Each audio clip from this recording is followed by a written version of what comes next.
Teman-teman baca kisah para sahabat, orang tuh makin sering menangis, makin sering tafakur, makin dalam ilmu hikmahnya.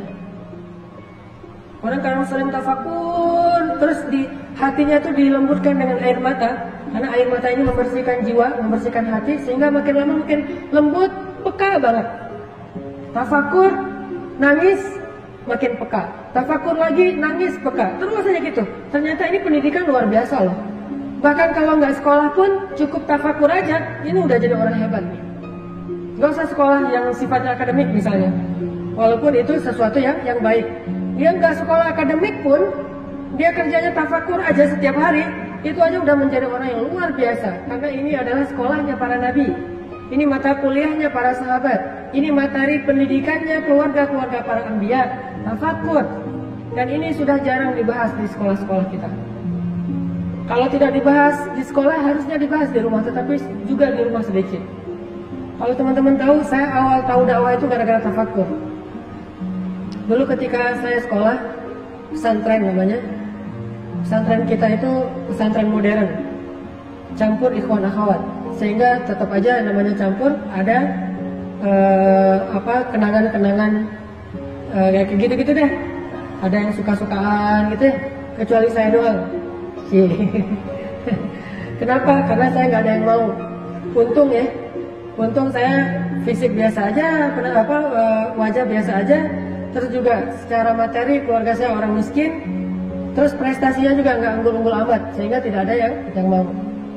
Kalau pengen sih pengen, cuma nggak ada yang mau, gimana ya? Nah saya mah apa tuh? Jadi nggak ada aja adegan-adegan kayak gitu. Belum lagi nanti pesantren kita itu pernah menjadi pesantren yang ikut lomba band. Malah salah satu band yang cukup terkenal di Aceh tuh dari pesantren. Biasanya anak band mah dari SMA, ini mah dari pesantren. Dulu lagunya tuh lagu-lagu yang agak-agak underground. Jadi pesantren lagunya underground. Tapi macam-macam, ada yang seleranya dangdut, ada kuc-kuc batahe. Ada yang underground, ada yang pop, Westlife dulu mah masih masa-masa Boyzone, Demo Fat, gitu-gitu deh. Ini pesantren. Kalau saya karena senang reggae, Bob Marley. Jadi lagu-lagunya tuh lagu-lagu reggae. Sampai akhirnya, dan waktu itu udah ada Raihan, Hijaz, lagu-lagu nasyid, kita mah nggak suka lagu-lagu nasyid. Dianggap cemen. Sampai akhirnya suatu hari ketika lagi liburan sekolah, saya lagi main bola di depan masjid. Masjid di Aceh itu kan halamannya luas-luas tuh. Kita bisa main bola di depan masjid. Ternyata di masjid itu lagi ada jamaah tabligh khuruj di situ. Kan jamaah tabligh mah khuruj antar masjid ke masjid ya, 3 hari, 40 hari gitu. Ada jamaah dari Pakistan lagi khuruj di masjid saya di Banda Aceh. Pas kita lagi main bola, pas istirahat habis main bolanya habis asar, mendekati maghrib kita istirahat, dipanggil sama salah satu amir jamaah dari Pakistan yang lagi khuruj di situ. Sini gitu, pakai bahasa Inggris. Come here. Akhirnya saya datang, duduk di sebelah dia senyumin aja, senyum orang soleh. Dari senyumnya aja udah nambah iman ya. Kalau senyum kita kan mematikan, ini senyumnya menghidupkan. Ada orang yang senyum mematikan hati, ada orang yang senyumnya menghidupkan hati. Makanya cewek-cewek kalau nggak posting, senyumlah yang menghidupkan hati. Senyumnya ditutup dengan cadar, jadi nggak kelihatan. Kalau senyum kita berlebihan, malah mematikan hati orang yang melihat. Ini orang soleh senyum ke saya, jadi saya kayak dapat ilham, dapat hidayah gitu. Oh, orang soleh ya gitu. Jadi orang yang di pesantren nggak tahu apa-apa tentang agama, hanya belajar teori saja.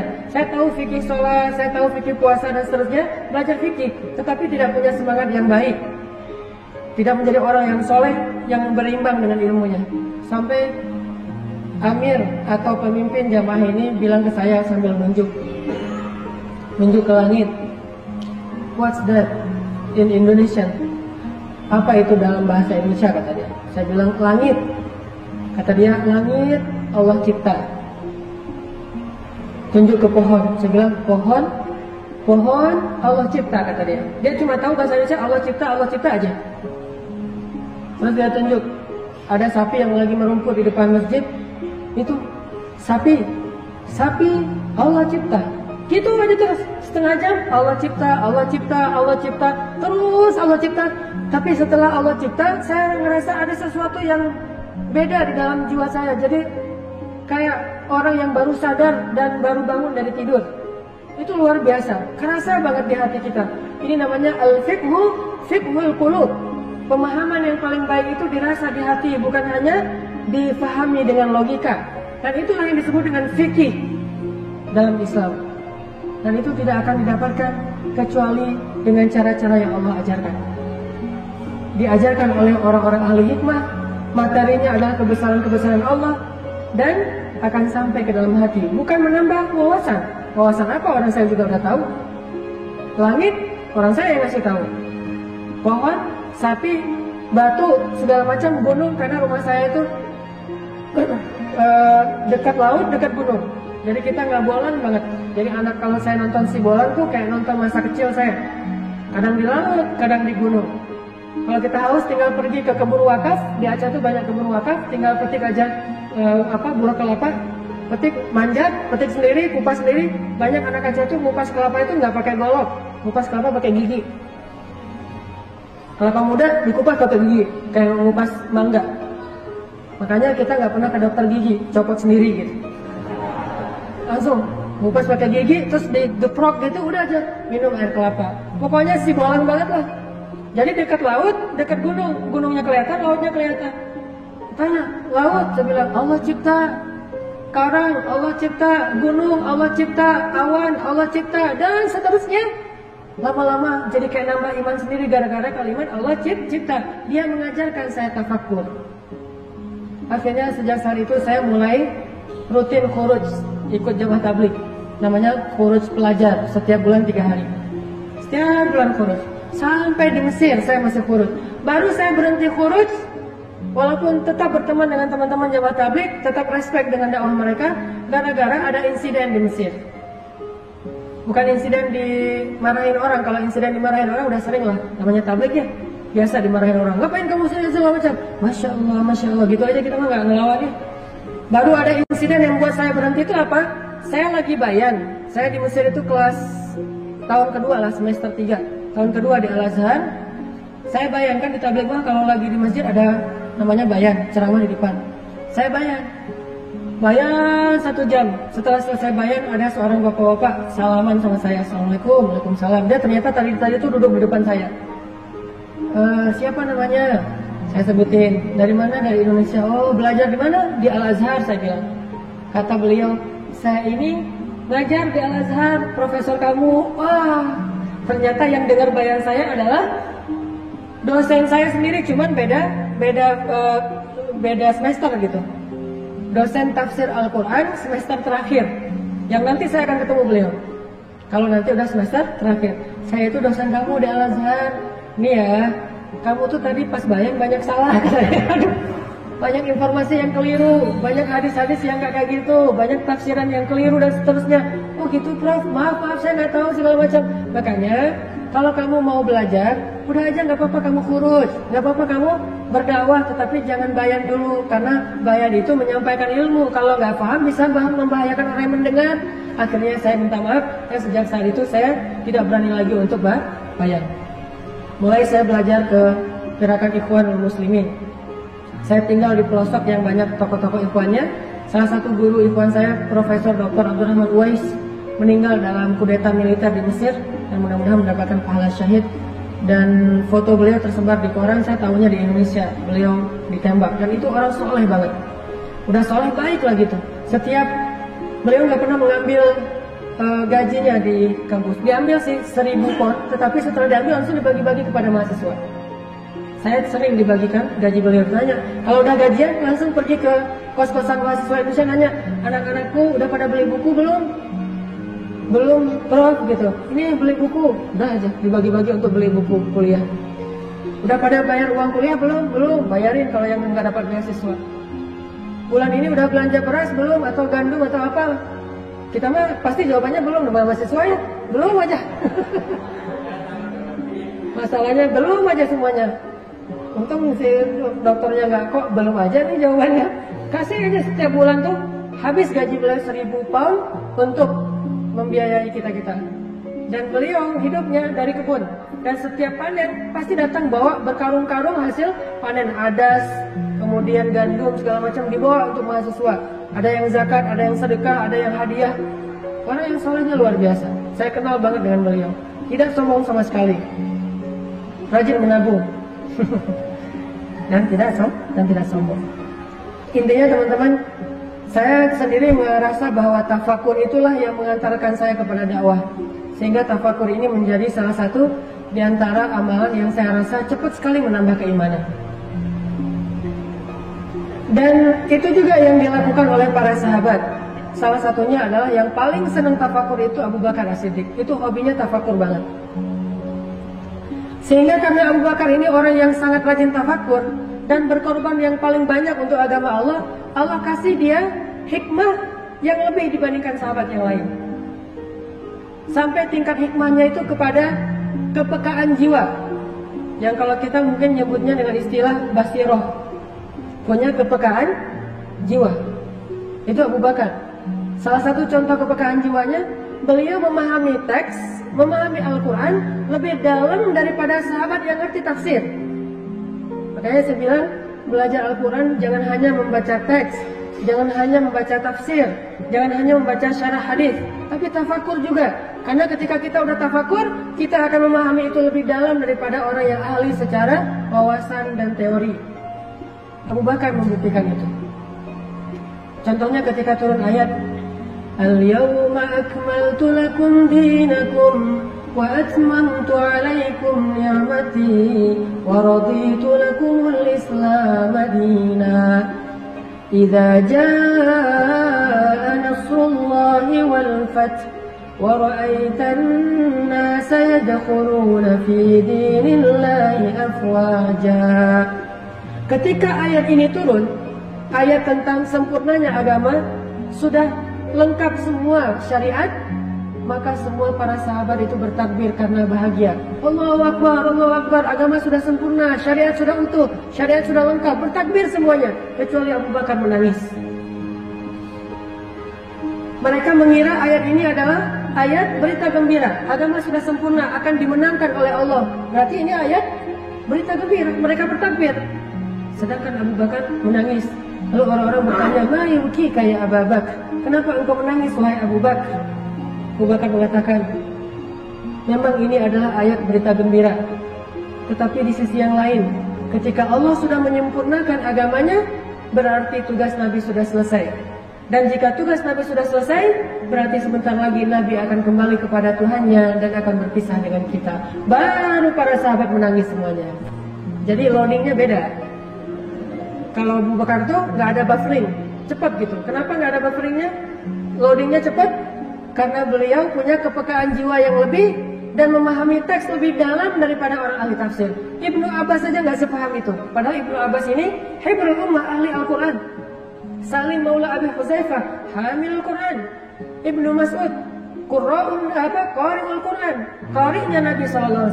Tetapi ketika turun ayat ini, mereka memahami secara teori. Abu Bakar memahami apa yang ada di balik itu, namanya hikmah.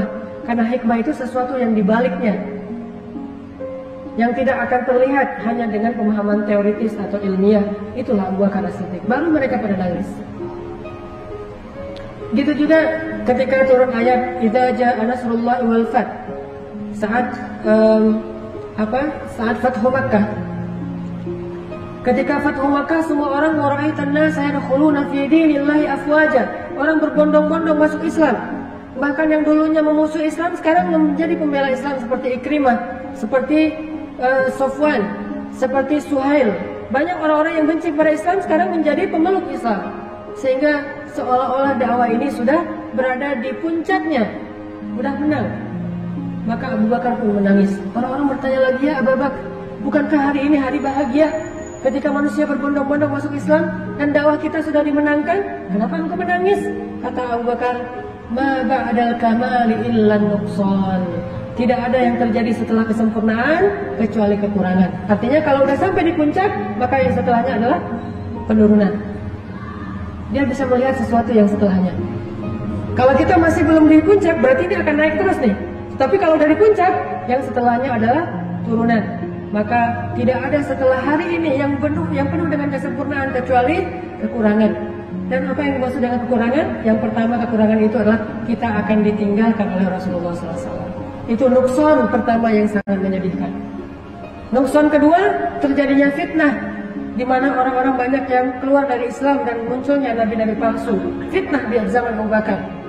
Tetapi di balik semua itu tetap menunjukkan bahwa punya firasat yang dalam, karena Abu Bakar ini orang yang suka tafakur, dan dengan tafakur itu Allah melembutkan jiwanya sehingga Abu Bakar dikenal dengan orang yang istilahnya raqiqul qulub, raqiqul qalb, orang yang hatinya lembut sekali, peka banget. Raqiqul qalb, hatinya riqqah, sangat lembut. Bahkan ketika Rasulullah sakit, lalu Rasulullah meminta Abu Bakar yang jadi imam, kan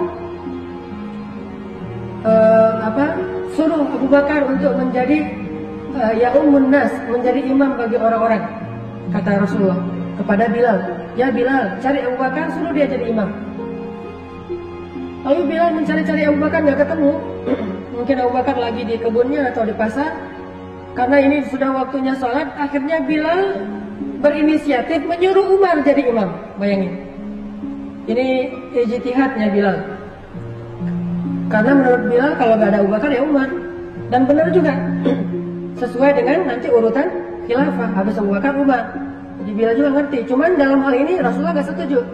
Begitu Umar kata Bilal, ya Umar, kamu jadi imam, Rasulullah nggak bisa ke masjid, lagi sakit.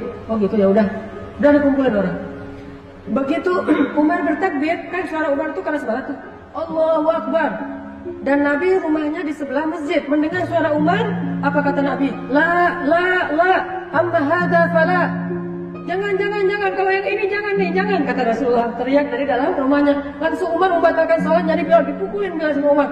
Lo, ngapain lo nyuruh gua jadi imam? Rasulullah aja gak setuju, kata Umar. Nabi saking gak setujunya tuh sampai teriak-teriak, nggak boleh, yang ini nggak boleh jadi imam. Maksudnya nggak boleh dia jadi imam selama masih ada Abu Bakar. Akhirnya Umar langsung balik badan nyari, Bilal. Aduh Umar, ya Bilal, celaka kamu, kata Umar. Kenapa kamu suruh saya? Sementara Rasulullah nggak setuju. Kata Bilal, emang sih Rasulullah tuh nyuruhnya Abu Bakar, cuma nggak nemu. Saya udah ngepo-ngepoin, nggak ada yang aktif handphonenya. Di miss call nggak diangkat, di japri nggak dibaca, nggak ke-read aja tuh. Atau gimana nih, udah waktunya sholat. Akhirnya semuanya pada dikerahkan nyari-nyari Abu Bakar. Pas Abu Bakar datang, baru Abu Bakar menjadi imam dan Rasulullah diam, setuju dengan keimaman Abu Bakar. Nah, ketika Rasulullah menyuruh Abu Bakar jadi imam, Aisyah protes.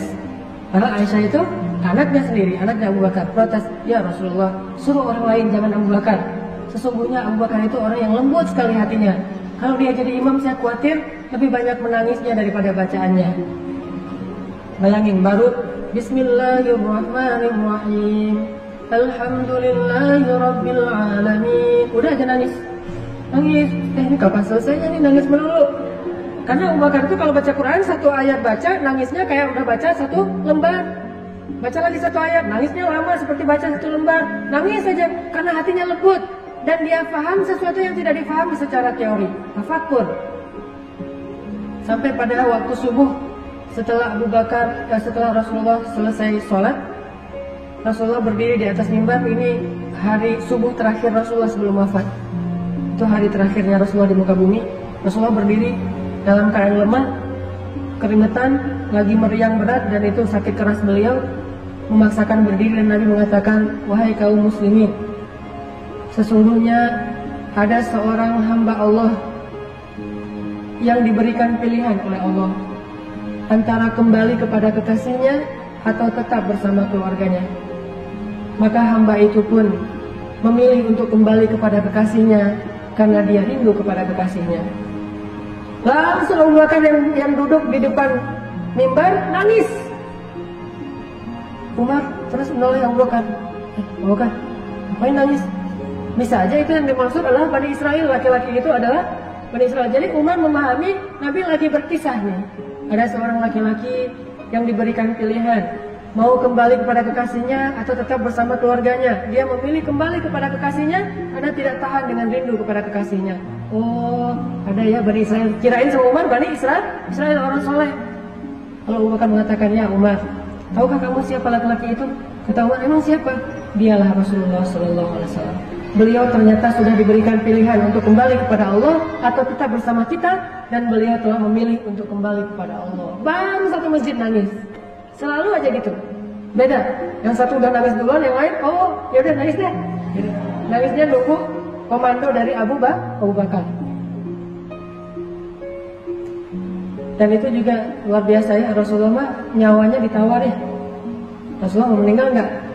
Mau dong. Gitu. Rasulullah mau meninggal atau mau tetap hidup ya Rasulullah? Meninggal aja deh Rasulullah.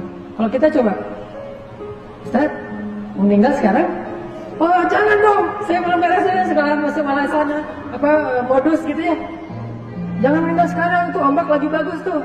Ntar aja kalau pulang dari Batu Karas misalnya, ombak dulu.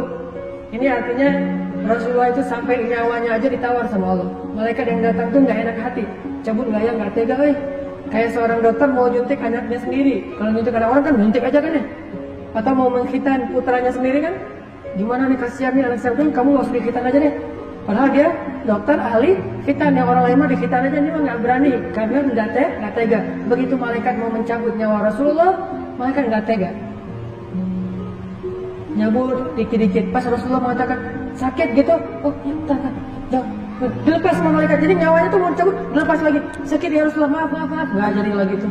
Cabut lagi nggak jadi. Bukannya Rasulullah mudah, susahnya mungkin kadang-kadang malaikat nggak tega tuh. Jadi pelan dicabut, Nabi kesakitan langsung dilepas lagi. Saking cintanya malaikat kepada Rasulullah SAW, sampai nggak tega banget mau nyabut nyawa Rasulullah. Belum lagi nanti malaikat Jibril duduk di sebelah Nabi, seolah-olah kayak sahabat dekat banget megangin Nabi. Pas Nabi lagi dicabut nyawanya, melihat ke arah Jibril berpaling. Sampai Nabi bertanya, ya Jibril, apakah engkau benci melihat wajahku? Kata Jibril, bukan ya Rasulullah, saya nggak tega. Coba bayangin, adegannya sampai segitu banget tuh. Rasulullah lagi dicabut nyawanya, Jibril nggak mau ngeliat. Gini aja Jibril, coba bayangin Jibril yang perkasa, tiba-tiba jadi gitu. Nggak mau ngeliat, nggak tega lagi Rasulullah dicabut nyawanya. Coba kalau yang lain, yang mana orangnya diliatin gitu ya, ditonton sama malaikatnya. Ini mah nggak ditonton karena malaikat nggak tega. Dan ternyata Abu Bakar paham tentang hadis itu. Umar nggak paham.